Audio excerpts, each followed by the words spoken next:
бүгүнкү биздин жасайын деп жатканыбыз колум экебиздин кыш кумура жасайын деп жатырбыз.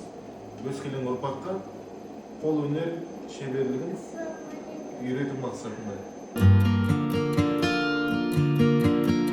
Алантай, кыш кумура жасоо дегенimiz кол моторикасын дамытууга деген ышандылыкка үйрөтөт, чыдамдылыкка үйрөтөт және де жұмсақ заттан қатты дүние жасауға үйретеді, иә? Осы нәрсені екеуміз қазір қолдан бірге жасайтын боламыз.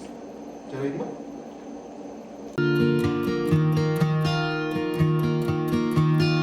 Ұлыма тұңғиықтай көзіңнен қарасам мен езілем, тілің шықпай әр сөзің қарасымнан сезінем. Құлыным әжең айтқан немерем, сый қылып тәңір берген, арттыратын ұрпағым, жалғастырыр шежірем. Жарығым қалдырмаймын қатардан, ауылыңа апарам.